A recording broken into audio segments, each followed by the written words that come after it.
Hi everyone, कैसे हैं आप सभी। आई होप बहुत अच्छे होंगे आप। और प्रीवियस वीडियो देखकर आपको बहुत कुछ समझ में आया होगा। तो भाई साहब, क्लास 10th है, मैथ समझ में नहीं आ रही है सर, है ना। बहुत सारे ऐसे स्टूडेंट्स हैं नहीं समझ में आ रहा था। भाई टेंशन मत लो, है ना। कोई टेंशन नहीं लेना, जो भी वीडियो देख रहा है। अरे क्या होगा, 9 से 10th आया हो और क्या, क्लास तो अपग्रेड हुई है ना। क्लास अपग्रेड होने से क्या, बस थोड़े बहुत पढ़ाई में कॉन्सेप्ट जो है थोड़ा बहुत अपग्रेड होता है, बाकी उस चीजें वही रहती हैं, है ना। जैसे इस चैप्टर में आप देख ही रहे हैं, लीनियर इक्वेशन टू वेरिएबल की जगह आप पेयर पढ़ रहे हो, और कुछ नहीं है। कॉन्सेप्ट बस बात एक ही होती है कि हमें कॉन्सेप्ट समझ में आना चाहिए ना। कॉन्सेप्ट अगर समझ में आए और हमारी प्रैक्टिस अच्छी हो, तो हम बहुत सारी चीजें इजी अपने लिए बना सकते हैं।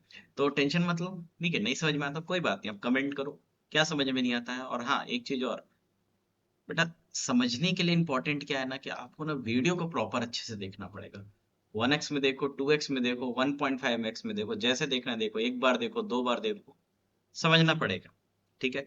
थोड़ा सा एफर्ट तो लगाना पड़ेगा, बस थोड़ा सा एफर्ट लगाओ और आपके लिए चीजें आसान बनती जाएगी। तो चलिए, आज की इस वीडियो में आपसे बात करने वाला हूँ एनसीईआरटी का 3.1 एक्सरसाइज के सॉल्यूशन के बारे में। ओके। इस वीडियो में मैं आपको सारे सॉल्यूशन के क्वेश्चन को सबसे पहले अच्छे से एक्सप्लेन करूंगा, देन उनके सॉल्यूशन को बताऊंगा। इंपॉर्टेंट एक को ये बात होती है कि हमें क्वेश्चन समझ में आना चाहिए, कि क्वेश्चन जो हमारा दिया हुआ है वो हमसे क्या पूछना चाह रहा है। एक इंपॉर्टेंट बात ये है। और बोर्ड्स में सबसे ज्यादा, बोर्ड्स के पेपर में यही एक सबसे बात अटक जाती है बच्चों के अंदर, क्वेश्चन रीड के जो करते हैं वो प्रॉपरली नहीं करते। ठीक है।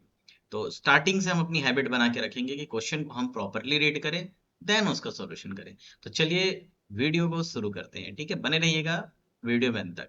सो देख सकते हैं, सबसे पहला हमारा लिखा हुआ pair of linear equation in two variable, हमने सब पढ़ रखा है।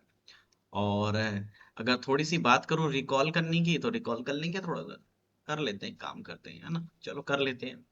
जो प्रीवियस वीडियो नहीं देखे होंगे और डायरेक्ट इस वीडियो में जंप किए होंगे, तो उनके लिए भी आसान होगा।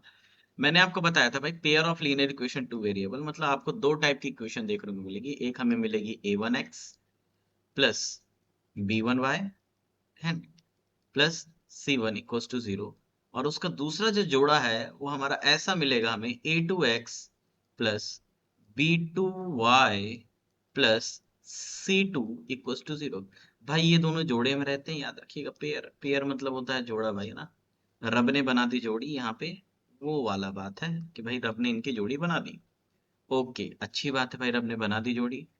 तो आप भी अच्छे से पढ़ लो, आपकी भी रब ने रब जोड़ी बना देंगे अच्छे से।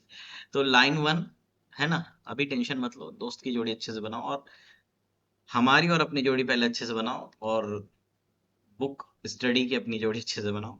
ठीक है। चलो खैर कोई बात नहीं, ये लाइन 1 की क्वेश्चन थी और ये लाइन 2 की क्वेश्चन थी। तो लाइन 1 की क्वेश्चन से तुमको हमने बताया था कि सर इस इक्वेशन की एक अपनी लाइन बनेगी ग्राफ में, और एक इस इक्वेशन की भी अपनी एक लाइन बनेगी। अब ये दोनों जोड़े में तो हैं भाई, है ना, रिलेशन में तो है, बहुत अच्छी बात है। अब भाई रिलेशन में है तो भाई कितने टाइप से ये दोनों लाइन अपने आप को रख सकते हैं। तो मैंने आपको बताया था कि तीन तरीके से रह सकते हैं। पहला तरीका मैंने बताया था कि ये इंटरसेक्ट करेंगे। इंटरसेक्टिंग कंडीशन हमने बताई थी, जिसे हम क्या कहते हैं बेटा, नॉन पैरेलल लाइन। क्या, नॉन पैरेलल ऑलवेज इंटरसेक्ट करेगा, याद रखें, नॉन पैरेलल की कंडीशन थी, नॉन पैरेलल की थी। दूसरी मैंने आपको बताई थी कि ये पैरेलल हो गया ना, नॉन इंटरसेक्टिंग। ये पैरेलल होंगे, जिसे हम बोलते हैं नॉन इंटरसेक्टिंग, है ना। थोड़ा सा ताजा कर लेते हैं खुद को, इसके बाद पढ़ने में मजा आएगा। थर्ड कंडीशन इज कोलीनियर, है ना। हमारी कंडीशन क्या थी, कोलीनियर। तो इंटरसेक्ट में लाइन ऐसे एक दूसरे को क्रॉस करती हैं, पैरेलल में भाई कभी टच भी नहीं करती हैं, और लीनियर में भाई एक जो इसको फॉलो कर रही है, दूसरी वाली भी इसी को फॉलो करती है। बात समझ में आया। तो ये हमने कंडीशन देखी थी, और हमने इसका ग्राफिकल रिप्रेजेंटेशन भी देखा था, राइट। तो ग्राफिकल रिप्रेजेंटेशन के लिए आपको डिस्क्रिप्शन में लिंक मिल जाएगा वीडियो का, या आपको प्लेलिस्ट में मिल जाएगा। ठीक है, आप जाके देख सकते हैं। ओके। इंटरसेक्टिंग के लिए हमने एल्जेब्रिकली, मतलब इक्वेशन की कोफिशिएंट के रिलेशन को देखकर ही हम बता सकते थे इंटरसेक्टिंग है। पहली कंडीशन क्या थी, कि आपको रेशो चेक करना है a1/a2 का। अगर ये b1/b2 के जल्दी बताओ, इक्वल होगी कि नहीं इक्वल होगी। हाँ राइट, डज नॉट इक्वल होगी सर, तो ये इंटरसेक्टिंग की कंडीशन होगी। मतलब आप जब आपको जो क्वेश्चन देगा ना, उसमें आपको चेक करना पड़ेगा। और नॉन पैरेलल के लिए भाई a1/a2, ठीक है, इक्वल हो जाएगा b1/b2 के, जब b1/b2 के इक्वल होगा तभी आप c1/c2 चेक करेंगे, और ये नॉन नॉन इक्वल होगा, मतलब does not equals to c1/c2 के। और कोइंसिडेंट लाइन की कंडीशन क्या थी, या कोलिनियर की, a1/a2 is equals to b1/b2, ये इसमें तीनों रेशो आपस में इक्वल होते हैं। तो हमने इतनी सारी चीजें शॉर्टकट में हमने रिकॉल कर ली। ओके, ये सब समझ में आया आपको? चलिए मूव करते हैं एक्सरसाइज 3.1 के लिए। चलिए शुरू करते हैं, ठीक। तो चलिए एक्सरसाइज 3.1 में चलते हैं और फर्स्ट क्वेश्चन को प्रॉपर रीड करते हैं। क्या लिखा हुआ बच्चे? Form the pair of linear equation in the following problems and find their solution graphically.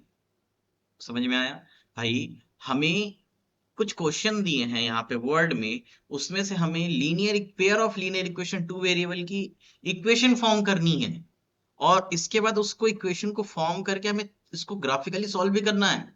तो वे ग्राफिकली सॉल्व आप करेंगे, मैं नहीं करूंगा, ठीक है? आपको अगर ग्राफिकली सॉल्व सीखना है तो प्रीवियस वीडियो में जाइए, ये डिस्क्रिप्शन में लिंक है ना, इंपॉर्टेंट है। मैं आपको यहाँ पे इक्वेशन फॉर्म करना सिखाऊंगा।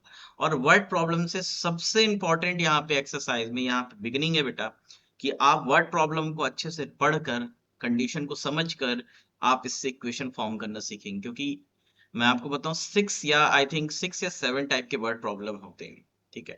मैं आपको सारे टाइप के वर्ड प्रॉब्लम कराऊंगा, ओनली एनसीईआरटी नहीं, मैं आपको अदर बुक से भी सारे बेसिक कॉन्सेप्ट समझाऊंगा, जो बच्चे बेसिकली हैं, जो बच्चे स्टैंडर्ड लिए, दोनों इक्वल हो सके और दोनों बेस्ट परफॉर्मेंस कर सके, ठीक है?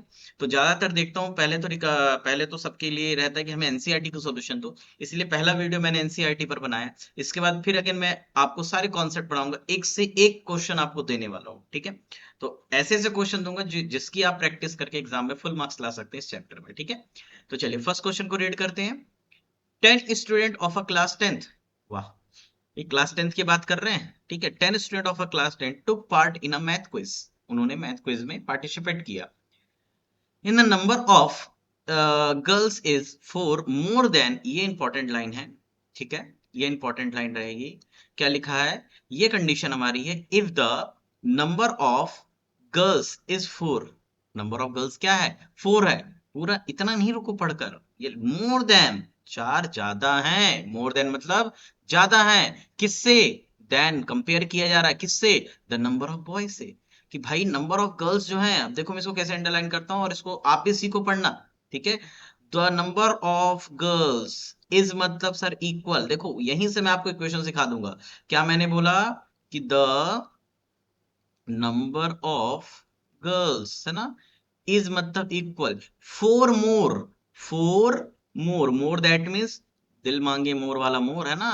4 more that means plus, 4 more that means plus, then किससे किससे किससे भाई? नंबर ऑफ बॉयज से, नंबर ऑफ बॉयज, मतलब जितने नंबर ऑफ बॉयज होंगे, पार्टिसिपेट 10 ही कर रहे हैं ना, जितने नंबर ऑफ बॉयज होंगे उससे 4 प्लस कर दो नंबर ऑफ गर्ल्स होंगी, और टोटल कितने हैं? 10 स्टूडेंट ही हैं, टोटल कितने हैं? 10 स्टूडेंट हैं। Find the number of boys and girls who took part in the quiz, मतलब आपको ये फाइंड करना है कि इसमें नंबर ऑफ बॉयज कितनी थी, एक्चुअल नंबर ऑफ गर्ल्स कितनी थी जो इसमें पार्टिसिपेट किए। अब बोलोगे सर इसमें हम कैसे pair of linear equation two variable बना दे, पेयर कैसे बना दे? बेटा डरो मत, मैं हूं ना आपके साथ, ठीक है? चलो पेयर देखते हैं कैसे बनाते हैं। तो आपको पता है हम क्या पढ़ रहे हैं, वापस आ जाओ चैप्टर में। टू वेरिएबल, क्या पढ़ रहे हैं? Two variable.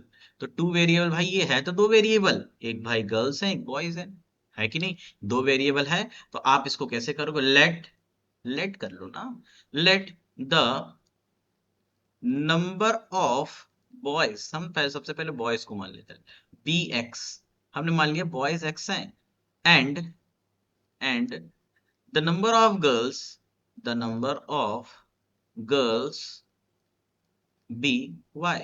अब मुझे एक बात बताओ, पहली कंडीशन क्या है? भाई पहली कंडीशन तो ये दी हुई है कि सर 10 स्टूडेंट है ना? फर्स्ट कंडीशन क्या है? First condition, wait wait wait, इस क्वेश्चन को थोड़ा सा नीचे करेंगे।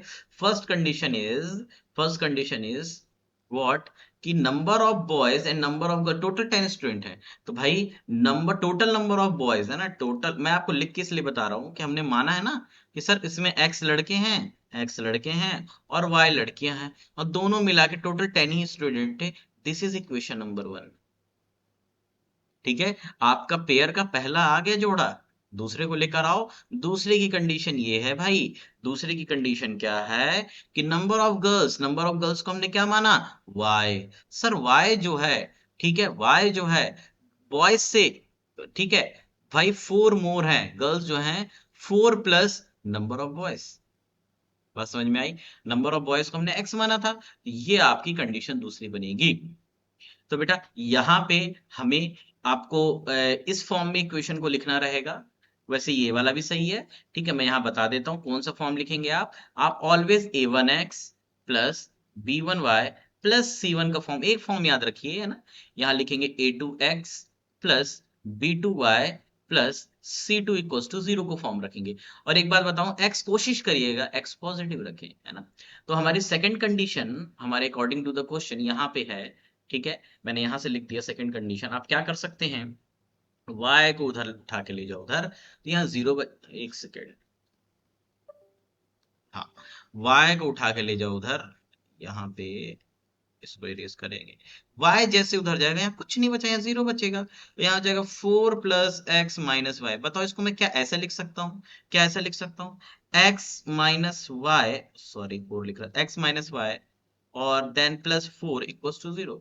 तो ये इक्वेशन नंबर हमारी 2 होगी। अब बोलोगे सर ये इक्वेशन नंबर 1 क्या है, तो इक्वेशन नंबर 1 को जनरल फॉर्म में लिख दो। क्या लिखोगे इक्वेशन नंबर 1 को, कि सर x + y - 10 = 0। लो भाई, ये लो भाई, पहली इक्वेशन ये बन गई, दूसरी इक्वेशन बन गई। क्या आप इस इक्वेशन को ग्राफिकली मेथड से सॉल्व कर सकते हैं? अगर हाँ, प्लीज कमेंट में यस करिएगा, और हो जाए सॉल्यूशन तो कमेंट में जरूर करिएगा सर मुझसे बन गया, राइट, क्लियर है। तो देखो कितना इजी है कि हम क्वेश्चन को अच्छे से अगर रीड करेंगे हमारी कंडीशन समझ में आ जाएगी। भाई टोटल नंबर ऑफ स्टूडेंट कितने थे क्लास 10th में, जो क्विज मैथ क्विज में पार्टिसिपेट करे थे, 10 थे, ठीक है, उसमें बॉयज भी होंगे गर्ल्स भी होंगे। आपने मान लिया कि सर एक्स बॉयज हैं वाई गर्ल्स हैं, अब भाई गर्ल्स और बॉयज को सम करोगे टोटल 10 ही होंगे ना। पहली कंडीशन तो यहां से ये समझ में आ रही है। दूसरी कंडीशन के लिए गर्ल्स को बॉयज से कैसे कंपेयर किया जा रहा था, तो बोल रहे थे जितनी गर्ल्स हैं, गर्ल्स कितनी है, जितने बॉयज हैं उससे 4 ज्यादा गर्ल्स हैं। तो बॉयज कितने थे बताइए, बॉयज कितने थे, कोशिश करो सोचने की, सोचो सोचो, सर बॉयज कितने थे, उससे 4 ज्यादा गर्ल्स हैं। अगर मान लो बॉयज 2 होते तो गर्ल्स कितनी, 6 होती, क्या ये 10 हो रहा, नहीं।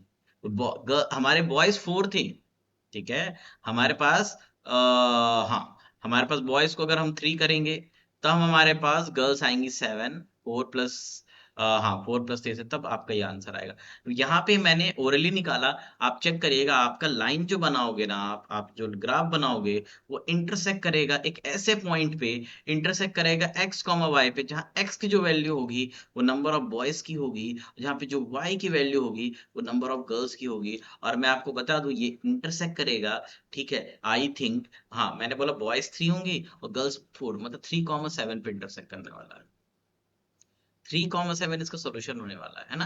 तो आप इसको ग्राफिकली चेक कर सकते हैं। अगर आपसे नहीं बनेगा कोई कुछ नहीं, कमेंट के ऊपर डिपेंड है, मैं इसका सोल्यूशन ग्राफिकली दूंगा आपको। चलिए इस क्वेश्चन के लिए इसको यहाँ से कट करते हैं, नेक्स्ट पेज में लेते हैं इस क्वेश्चन को, आ जाओ।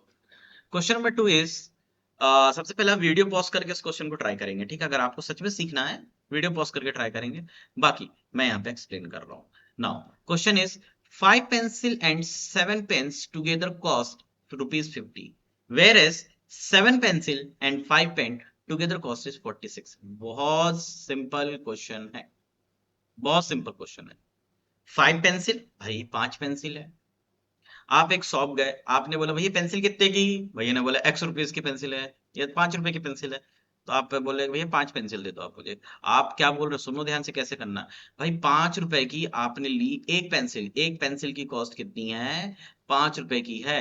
तो आप बोलोगे मुझे सर 5 पेंसिल चाहिए, ठीक है, 5 पेंसिल्स चाहिए, तो भाई 5 पेंसिल की कॉस्ट को जल्दी बताओ कितनी होगी, 5 5 जो 25, ₹25 आपसे ले लेगा दुकान वाला। इसके बाद आपने पूछा भैया पेन कितने का, तो उसने बोला भैया पेन है 10 वाला, 15 वाला, आप बोले भैया 10 वाला हमें पेन दिख बताइए। तो एक पेन की कॉस्ट थी ₹10, आप बोले हमें 7 पेन दे दीजिए। हमारे घर में बोला गया 7 पेन खरीद के लाओ ₹10 वाले, ₹70 दोगे, तो दुकान वाला आपसे टोटल कितना ले लिया भाई, दुकान वाला आपसे ₹95 ले लिया। ऐसे ही इस कंडीशन में दुकान वाला ₹50 लिया। तो आपको पता कैसे चलेगा आपकी ओरिजिनल, आपने कितने की पेन थी कितने की पेंसिल, लिखा है ना, find the cost cost of one pencil and one pen. तो बेटा ये जो मैंने अपने से केस बनाया ना ₹10.5, ये हमने अपने से एक केस बना लिया, बट इस क्वेश्चन में हमें पता नहीं कितनी कॉस्ट है, राइट? तो हमें यहाँ पे लेट करना पड़ेगा। वेरी गुड, जिनका सही है, ठीक है, इनको हमको लेट करना पड़ेगा। तो इसको लेट करने के लिए हम करेंगे let the cost of what? Cost of one pencil, right? One pencil be what? ₹X, ठीक है, and the cost of one pen be, भाई लीनियर इक्वेशन 2 वेरिएबल है, 2 वेरिएबल ले लो, क्या दिक्कत है? ₹भाई फर्स्ट केस, भाई पहला केस, मैं सेकंड लिख रहा हूँ, क्या हो गया यहाँ पे, यूं यूं यूं कर देते हैं, है ना? पहला केस सपोज मान लो कि ये मैं खरीद रहा हूँ, ये आप खरीद रहे हैं, ये वाला 7 पेंसिल 5 पेन आप, और मैं खरीद रहा हूँ 5 पेंसिल 7 पेन। तो मैंने जो खरीदा, मैंने 5 पेंसिल खरीदी, एक पेंसिल की कॉस्ट ₹X है, 5 पेंसिल की कितनी हो जाएगी जल्दी बताओ? मल्टीप्लाई ₹5x, तो भाई ₹5x हमारी पेंसिल होगी, plus plus plus plus together cost बोल रहा है, टोटल 50 है। तो भाई 7 पेन, एक पेन की कॉस्ट हुआ है 7 पेन की ₹7y मल्टीप्लाई, है ना? तो इक्वल्स टू ये ₹50 ले लिया भाई, रुपीज कॉमन लेके ये रुपीज कट गया, ये आपका बन गया 5x plus 7y equals to 50, ठीक है? ये आपका इक्वेशन नंबर 1 बन गया। आप चाहे कांस्टेंट इधर रखो चाहे इधर रखो, बात बराबर है। अगर आपको शो करना है तो आपकी इच्छा अनुसार आप इसे ऐसा भी लिख सकते हैं। ये हो गया हमारे लाइन 1 की इक्वेशन। Any doubt? नो? चलो मूव करते हैं सेकंड केस में। जो आपने खरीदा, तो हमने ले लिया भाई 7 पेंसिल्स, तो ₹7x हो गया इसका, प्लस 5 पेन, तो ₹5x हो गया, और आपने पे किया ₹46। वही बात है, रुपीज रुपीज, अच्छा सॉरी वाई, रुपीज कैंसिल, तो 7x plus 5y minus 46 equals to 0। मैंने इस बार इसको डायरेक्ट लिया इधर। ये आपकी इक्वेशन नंबर 2 बन गई, मतलब लाइन 2 की इक्वेशन। इस इक्वेशन को मिलाइए साथ में और इसको ग्राफिकली सॉल्व करिए। अब मुझे बताइए एक पेन की कॉस्ट कितनी आ रही है और एक पेंसिल की कॉस्ट कितनी आ रही है, जल्दी से, ठीक है? बात समझ में आए? कर लेंगे, ओके, मूव करें, ठीक है, नेक्स्ट क्वेश्चन की तरफ। सो क्वेश्चन नंबर 2 ये रहा आपके स्क्रीन में। क्वेश्चन पहले रीड करेंगे, क्या लिखा है question? On comparing the ratio A1/A2, B1/B2 and C1/C2, find out whether a line representing the following pairs of linear equation intersecting at a point, सुनिए सुनिए सुनिए सुनिए, क्या लिखा है? intersecting at a point, that means याद करो याद करो याद करो, a unique solution, very good, parallel, no solution, collinear that means infinite many solution. अब अभी मैंने रिकॉल कराया था आपको, अब भी मैंने रिकॉल कराया था, जल्दी से बताओ कर लोगे कि नहीं कर लोगे? जल्दी बताओ, कर लोगे कि नहीं कर लोगे? कर लेंगे सर, वेरी गुड, ठीक है, जिनसे हो जाएगा वेरी गुड, और जिनसे नहीं होगा मैं यहाँ पे एक क्वेश्चन सॉल्व करके उसका फॉर्मेट दे रहा हूँ। एक बात और मैं आपको सिखा दूं बेटा, मैथ में रिप्रेजेंटेशन फॉर्मेट का बहुत ज्यादा इंपॉर्टेंट रहता है बोर्ड्स में, ठीक है?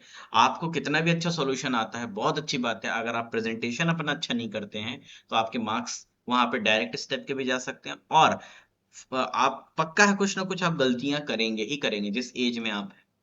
आपकी कैलकुलेशन बहुत अच्छी मैं मानता हूं, लेकिन आप स्टेप, मैं नहीं बोल रहा स्टेप बढ़ाकर लिखो, आप ना प्रॉपर मेथड में उसको सॉल्व करिए, है ना? डायरेक्ट करने की जरूरत नहीं है, ठीक है? ओके, चलो, तो इस क्वेश्चन को कैसे सॉल्व करना है, ठीक है, शुरू से आदत डालिएगा। सॉल्यूशन इसका फर्स्ट हमसे बोल रहा on comparing the ratio this, सबसे पहले आप लिखेंगे जो क्वेश्चन दिया है, लिखेंगे 5x, okay, 5x minus 4y plus 8 equals to 0, and second pair is 7x plus 6y minus 9 equals to 0। लिखेंगे comparing given equation, comparing given equation with a1x plus b1y plus c1 and equals to 0, sorry, c1 equals to 0 and a2x plus b2y plus C2 equals to 0। So हमने जब compare किया तो A1 की place पर हमें मिला है 5, then B1 की प्लेस पर हमें मिला है बेटा विथ माइनस वाला तो विथ साइन लेंगे, है ना, -4, एंड इधर C1 की प्लेस पे मिला है ओनली 8। इस साइड देखिए बेटा A2 की प्लेस पर मिला है, सेकंड इक्वेशन से उठाएंगे इस वाले से, तो A2 की प्लेस पर 7, देन B2 किसका कोफिशिएंट होता है देखो y का, तो ये सेकंड इक्वेशन की B2 से लेंगे 6, एंड आपका C2 हो जाएगा -9। ओके, क्लियर है, ठीक है। इतना होने के बाद आपको क्या करना है, इतना होने के बाद आपको कंपेयर करना है। तो आपको यहाँ पे मैं आपको समझा देता हूँ।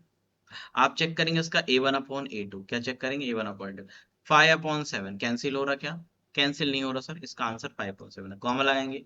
B1/B2 चेक करेंगे तो ये आ जाएगा माइनस का 4/6, सो 2 2 4, 2 3 6, सो माइनस का 2/3। चेक करिए क्या 5/7 -2/3 इक्वल है क्या। पहली कंडीशन मैंने आपको बताई, जब A1/A2 B1/B2 के इक्वल नहीं आएगा, सो देयरफॉर आपको C1/C2 चेक नहीं करना है, आप डायरेक्ट लिखेंगे A1/A2 does not is equals to B1/B2, so therefore given equation क्या लिखा है बेटा, the line whether the line representing the following equation is intersect, आप यहाँ से लिखेंगे, मैं यहाँ जगह नहीं है इसलिए नहीं लिख रहा हूँ, आप यहाँ से लिखेंगे therefore the lines representing the following pairs of linear equation is या are intersecting at a one point, at a point, ये लिखेंगे बस, इससे ज्यादा कुछ नहीं। और इंटरसेक्टिंग एट अ पॉइंट, अगर मान लीजिए पहली कंडीशन अगर ये आती है A1/A2 does not equals to B1/B2, so आप ये वाले कंडीशन लिखेंगे, द गिवन देयरफॉर वेदर की जगह क्या लिखेंगे, therefore the lines representing the following pair of linear equation intersecting at a point. Second condition अगर ये वाली आती है बेटा, A1/A2 अगर इक्वल आ जाता है B1/B2 के, does not equals to C1/C2, so आप लिखेंगे the line representing the following pairs of linear equation are parallel, ठीक है। थर्ड कंडीशन इज अगर आपके तीनों रेशो है ना, वापस देखिए तीनों रेशो आपके इक्वल आ जाते हैं, तीनों रेशो सॉरी C1 है, तो आप लिखेंगे the line representing the following linear pair of linear equation two where are coincident.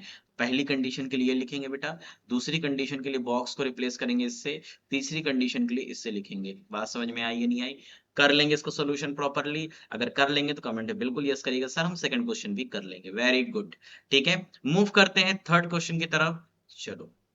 On comparing same question, comparing the A1/A2, B1/A2, C1/A2, find out the whether pair of linear equation consisting or inconsisting। हे भाई ये आ गया consisting sir, sir consistent और inconsistent क्या होता है।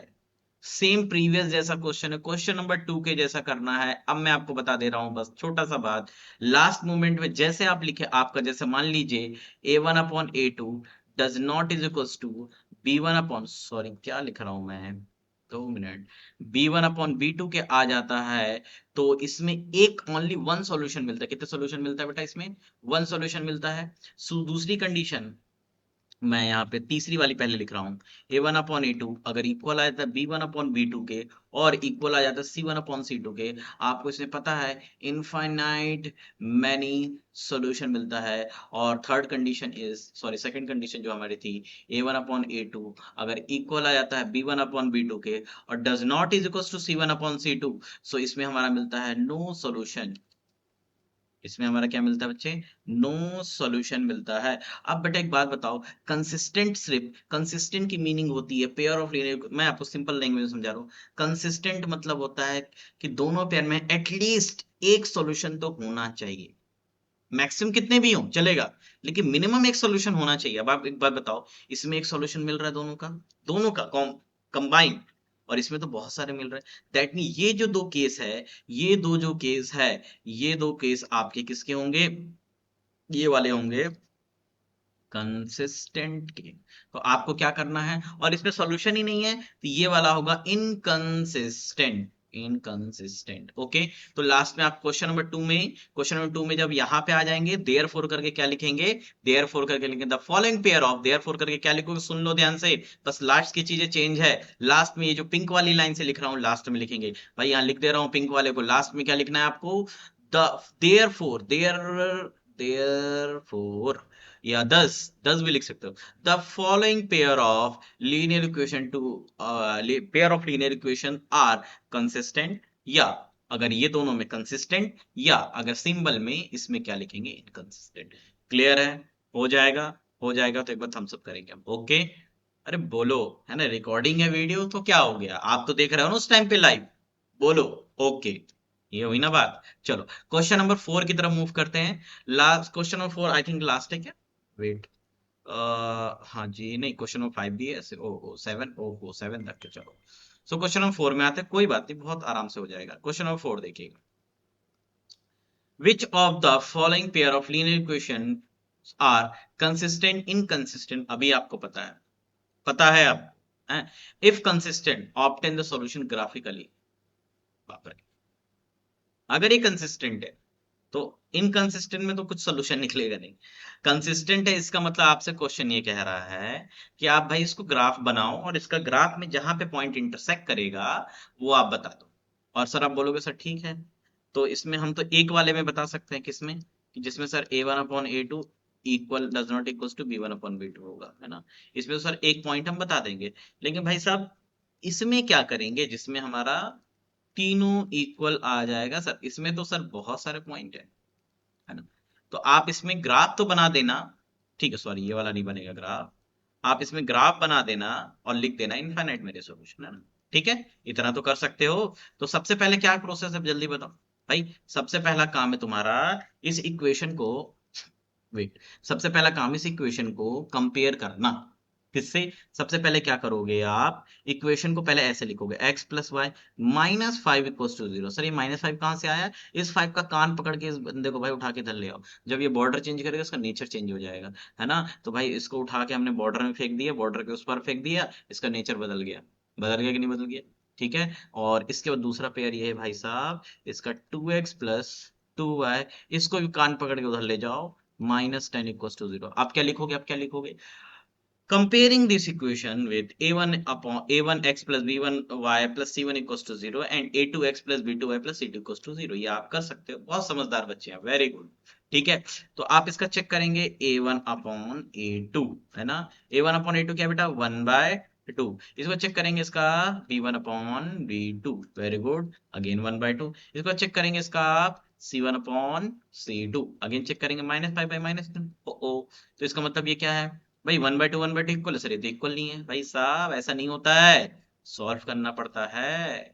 तो solve करने के लिए भाई माइनस से माइनस मर गया, 5 बन जा, 5 टू जा, तो दोनों 5 आ गया ना 1/2। इसका मतलब क्या है, आप लिखेंगे a1/a2 इक्वल है b1/b2 के, और ये इक्वल है c1/c2 के। और भाई साहब ये भाई तीनों इक्वल है, इसका मतलब क्या है, इनफाइनाइट मैनी सॉल्यूशन है। और आप इसका, इसके बाद आप ग्राफ बनाएंगे, क्या बनाएंगे? ग्राफ। ठीक है, और ग्राफ बना लेना, समझदार बच्चे हो तुम, है ना। और कुछ डाउट होता है तो प्लीज कमेंट करिएगा। ठीक है, इंटरसेक्टिंग के लिए भी आपको ग्राफ बनाना है ना। तो फोर्थ क्वेश्चन हो जाएगा, हो जाएगा, हो जाएगा, पक्का पक्का। चलो मूव करेंगे।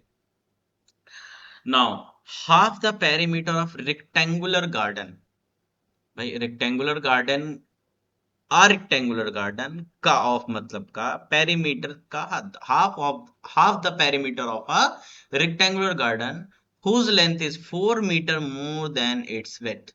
भाई उसकी लेंथ कितनी है? भाई लेंथ जो है विड्थ से 4 मीटर ज्यादा है। अगर विड्थ मान लो मैं तुमसे बोलूं, विड्थ अगर मान लो 10 मीटर है, तो लेंथ कितनी हो गई? 4 प्लस कर दो, 14 मीटर, वेरी गुड, है ना। तो लेंथ ब्रेथ का कंपैरिजन दे दिया, और उसका जो perimeter, half perimeter of rectangular garden whose length and width का कंपैरिजन इज 36। इसका मतलब है भाई पेरीमीटर का हाफ जो है वो 36 है। Find the dimension of the garden, आपको गार्डन के डायमेंशन फाइंड करनी है। अच्छा, इसको फाइंड करने के लिए आपको फर्स्ट एक्सरसाइज में ग्राफिकली करना पड़ेगा, बिकॉज क्यों? क्योंकि आपकी 3.2 जो एक्सरसाइज है उसमें अलजेब्रिकली सॉल्यूशन है। ठीक है, तो मैं आपको इसका कंडीशन दे देता हूं, इक्वेशन बना लेते हैं हम, और ग्राफ, समझदार है आपको क्या करना है, राइट। ओके, चलो। सो सॉल्यूशन करेंगे।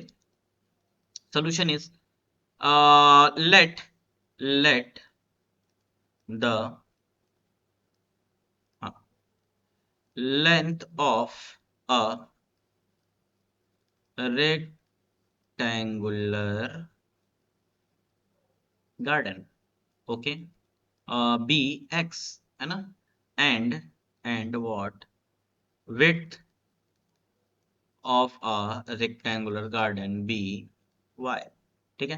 पहला केस क्या है बेटा, पहला केस है हमारा कि जिसका लेंथ, जो लेंथ है ना, जिसका लेंथ जो है, ठीक है, तो लेंथ जो है वो 4 मीटर मोर है, लेंथ 4 मीटर मोर है ना, किससे, विड्थ से। तो लेंथ कितना है भाई, तो लिख लो, नहीं समझ में आता तो लिख लो, है ना, length equals to 4 plus width, ऐसा यही लिखा हुआ है। तो लेंथ कितना है भाई, लेंथ कितना है एक्स, जो एक्स की वैल्यू है y से 4 प्लस है, इसका मतलब x को पॉजिटिव करेंगे, दोनों को उठा के इधर ले आइए, x minus y minus 4 equals to 0, ये कंडीशन नंबर 1 बनी हमें, ठीक है भाई।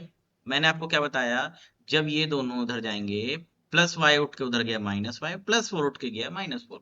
और सेकेंड भाई कंडीशन क्या है हमारी, कि भाई हाफ पेरीमीटर, तो एक बार बताओ मेरे को, पेरीमीटर ऑफ अ रेक्टेंगल, तो यार रेक्टेंगुलर गार्डन लिख दो, कोई प्रॉब्लम, रेक्टेंगुलर गार्डन है तो रेक्टेंगल एरिया, ठीक है। क्या होता है भाई, 2 इंटू लेंथ प्लस ब्रेथ। अब इसका हाफ कर दो, हाफ, हाफ मतलब भाई हाफ कर दो, इसी को बोलते हैं हाफ, तो इधर भी सर हाफ करेंगे, तो ये कट गया, तो हाफ जो होता है वो क्या होता है, एल प्लस बी होता है। और जो कि कितना है, जो कि भाई ये क्या भाई, इधर बोलो सर ये 2 क्या है, भाई ये हाफ है, ये इस 1/2 को क्या बोलते हैं, हाफ, तो भाई हाफ, ये हो गया हाफ, हाफ ऑफ पिरामिड।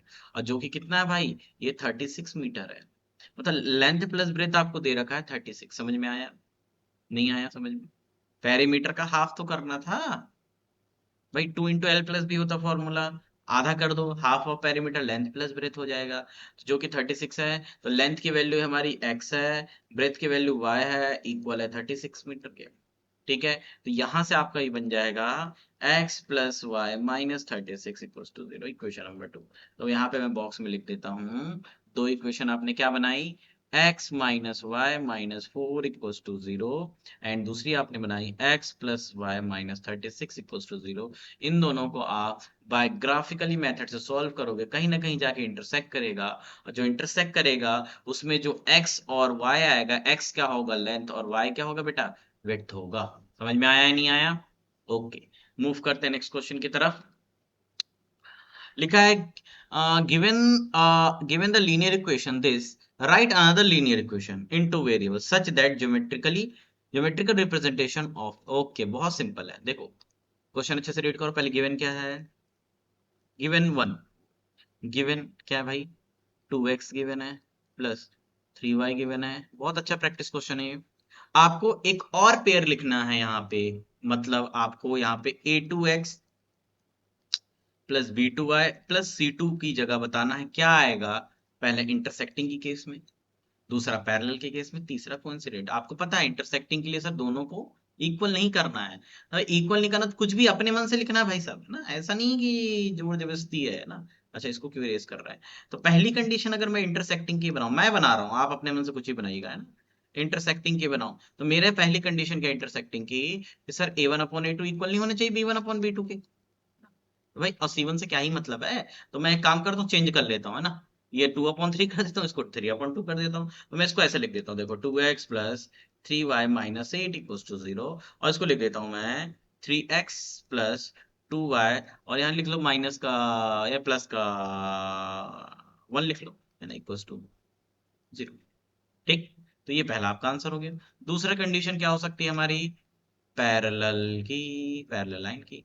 तो पैरेलल लाइंस के लिए भाई हमको क्या करना है, a1/a2 को इक्वल बनाना है b1/b2 के, और does not equal banana c1/c2 के। तो कुछ नहीं करना है आपको, जो रेशो यहाँ लेंगे वो रेशो यहाँ भी करेंगे। जैसे कि मान लीजिए ये यहाँ पे लेते हैं हम 2/1, तो ये भी 2/1 होना चाहिए, तो एक काम करो, और 2 1 जा 2 2 जा 4, तो यहाँ 4 ले लो, और 3 1 जा 3 2 जा 6, यहाँ 6 ले लो, तो ये हो जाएगा आपका 4x प्लस 6y, और यहाँ पे 8 1 जा 8 2 जा नहीं जाना चाहिए, तो हम यहाँ पे ले लेते हैं 8 3 जा ले लेते हैं, या 8 4 जा ले लो, ठीक है। 8 3 या एक काम करो, कुछ मत लेना तो 3 ले लो, 8/3 भी आपका कैंसिल नहीं होने वाला है, चलेगा। तो ये कंडीशन समझ में आया। Third is coincident line. Coincident के लिए तीनों के इक्वल लेना है, तो एक काम करते हैं 2 बाय वही ले लेते हैं बेटा, है ना, 2/4x प्लस 6 बाय माइनस का 8 2 16, तो ये हो जाएगा आपका देखो अब मैं आपको दिखाता हूँ करके, 2/4, 2 1 2 2 आ गया 1/2। फिर मैंने लिया 3/6, 3 1 3 2 आ गया 1/2।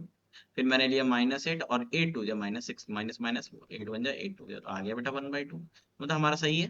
ठीक है, तो ये क्वेश्चन तो आप बहुत इजीली कर सकते थे, है ना, समझ में आया। चलो नेक्स्ट क्वेश्चन की तरफ। लास्ट क्वेश्चन इज, इस एक्सरसाइज का लास्ट क्वेश्चन है, draw the graph of equation this and this, determine the coordinates of the vertices of triangle formed by these line and x axis. बहुत अच्छा question है, और मैं आपको इनफैक्ट ट्रायंगल वाले क्वेश्चंस करवाने वाला था, तो चलिए बहुत अच्छा है। और इसमें हमें क्या करना है, and shade the triangular region, हमें ट्रायंगुलर रीजन के को शेड करना है।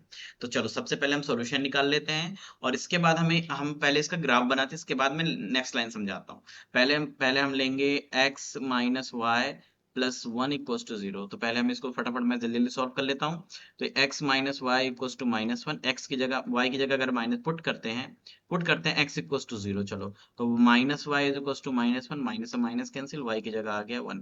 भाई x की जगह 0 इस बार कर लेते हैं put, y is equal to 0, तो y 0, सो x की वैल्यू -1 आएगी। तो हमारा पहला हमने बना लिया, ठीक है, दो काफी है। 3x plus 2y minus 12 equals to 0. So 3x plus 2y, wait, so 3x plus 2y equals to 12। यहाँ भी हम करते हैं put, x equals to 0, so y की वैल्यू आ जाएगी 2y is equals to 12, so y is equals to 6 are 12, है ना। Okay okay, इस बार हम कर लेते हैं put, y is equals to 0, हमारा सॉल्यूशन हो जाएगा। 3x is equals to 12 बचेगा, so x की वैल्यू 3 4 12, हमारा हो गया बेटा सॉल्यूशन, है ना, हमारा हो गया। तो हम क्या कर लेते हैं, हम यहाँ पे एक बॉक्स बना लेते हैं जल्दी से, फास्ट, है ना, एक बॉक्स ले लेते हैं जल्दी। यहाँ पे x और यहाँ y, ये लाइन 1 का है, और यहाँ पे ले लेते हैं भाई लाइन 2 के लिए। लाइन 2 के लिए हमारा ये हो गया x, ये हमारा y हो गया। नाउ हमने क्या किया, पहले x को 0 पुट किया, y की वैल्यू 1 आई, यहाँ पे हमने y को 0 पुट किया, x की वैल्यू -1 आई, वेरी गुड। इसके बाद हमने यहाँ x को 0 पुट किया, y की वैल्यू 6 आई, यहाँ y को 0 पुट किया, x की वैल्यू हमारी 4 आई, वेरी गुड, है ना। इन दोनों को करते हैं यहाँ से कॉपी, और नेक्स्ट पेज में इनका ग्राफ बनाते हैं। तो ये हमारा आ गया, और इसको मैं थोड़ा सा इस तरीके से छोटा कर लेता हूँ, आई थिंक आपको दिख रहा होगा। नाउ थोड़ा सा हम ग्राफ ले लेते हैं, वेट क्या हो गया, हाँ जी, थोड़ा सा हम ग्राफ ले लेते हैं। तो ग्राफ हमें मिलेगा जल्दी जल्दी टूल के अंदर, हाँ यहाँ पे मिलेगा मैथ, मैथ के अंदर यहाँ पे मिलेगा फंक्शन। तो ये हमारा ग्राफ है, इसमें ग्रिड ले लेते हैं। सो सेटिंग में जाके हम ग्रिड ले लेते हैं।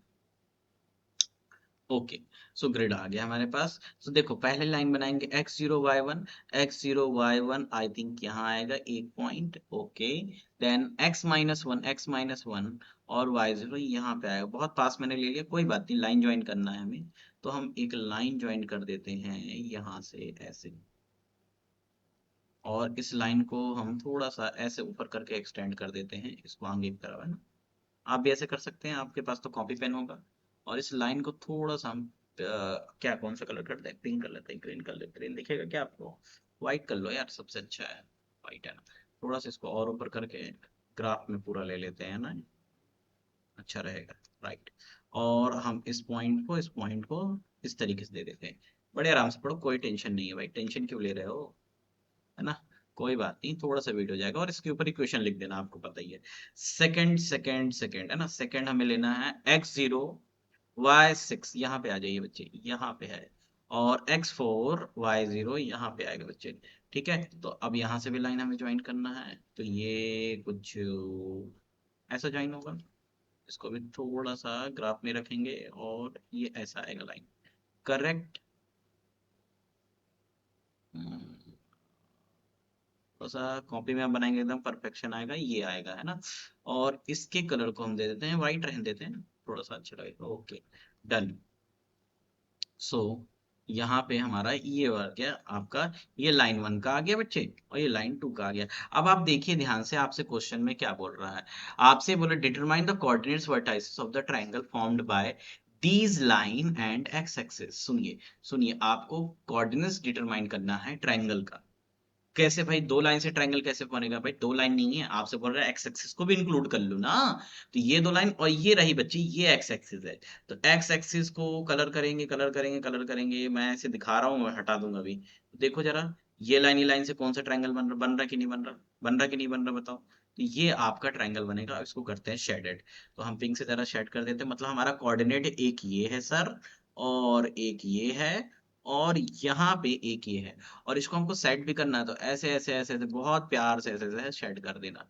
ठीक है, अब कोऑर्डिनेट जल्दी जल्दी लिख लो। ये हो जाएगा आपका 4,0, ये हो जाएगा -1,0, और यह हो जाएगा 2,3, राइट। 2,3, इन दोनों का सोल्यूशन भी है 2,3, राइट। ये जीरो नहीं है, वेट, ये वाला पॉइंट है 2,3। तो ये हमारे ट्रायंगल के वर्टाइसेस निकले। और हाँ, ट्रायंगुलर रीजन को शेड करना था, हमने कर दिया। एक चीज और मैं पूछूंगा बेटा, इसका एरिया निकालो। एरिया ऑफ ट्रायंगल निकालो जरा। अगर पॉइंट का नाम ए दे देते हैं, बी दे देते हैं, सी, तो आप कैसे निकालोगे? Same formula, 1/2 base into height, है ना। ये भी क्वेश्चन आता है। तो जरा मैं थोड़ा सा ना शेड रीजन को ये हटा दूं ताकि आपको समझा सकूं। ओके, तो यहाँ पे एक पॉइंट था, राइट। तो बेटा इसकी हाइट होगी 1 यूनिट, 2 यूनिट, 3 यूनिट। तो 1/2, बेस अभी नहीं पता, हाइट हमने ले लिया 3 यूनिट, है ना। अब बेस ये होगा यहाँ से यहाँ तक, तो 1 unit, 2 unit, 3 unit, 4 unit, 5 unit. Base हमारा आ गया 5 यूनिट। तो 5×3 = 15/2 स्क्वायर यूनिट। स्क्वायर यूनिट कैसे बेटा? अगर आपको मीटर देता तो स्क्वायर मीटर, है ना। तो ऐसे क्वेश्चन आपको आ सकते हैं, करेक्ट। समझ में आ गया। तो हमने आज एक्सरसाइज 3.1 के सभी क्वेश्चन को बहुत ही अच्छे से एक्सप्लेन किया। और आपको कितना अच्छे से समझ में आया, आप प्लीज कमेंट करके बताएंगे। और दूसरी चीज, जो भी क्वेश्चन आपको सॉल्व करने में प्रॉब्लम जा रही है, उसको आप कमेंट में मुझसे पूछ लीजिएगा, उसका सोल्यूशन मैं प्रोवाइड करा दूंगा। और जिस जिस पॉइंट है, मैंने देखिए इस वीडियो को अगर स्किप करके देखोगे, फास्ट करके देखोगे, तो कोई मतलब नहीं। आप प्रॉपर, आप 1.5x में कर लो, है ना। आप देखो कि मैं आपको हर क्वेश्चन में कौन कौन सी बातें समझा रहा हूँ। एक तो मैंने आपको सॉल्यूशन प्रॉपर समझाया, क्वेश्चन रीड करना अच्छे से बताया। इसके बाद मैं प्रेजेंटेशन ही बता रहा हूँ आपको, कैसे कहाँ पे क्या लिखना है। आप ये मत सोचो कि मैं आपको सॉल्यूशन लिख के दे रहा हूँ। भाई मैं यहाँ मेहनत करूंगा, आप भी तो करो। ठीक है, तो वो काम आपको करना है, मैं बस गाइड कर सकता हूँ आपको, है ना। तो मैंने वो काम मेरा हो गया। ठीक है, आप उस चीज को बैठ के प्रॉपर वे में बनाइए। हो सके, अगर आपको ऐसा लगता है कि सर हमें आपसे चेक करवाना है, तो मैं आपको अपने टेलीग्राम का पेजेस आपको डिस्क्रिप्शन दे दूंगा, आप टेलीग्राम में ज्वाइन करके अपने वर्क को आप मुझे सेंड कर सकते हैं। Okay, till then keep learning, keep practice, bye bye.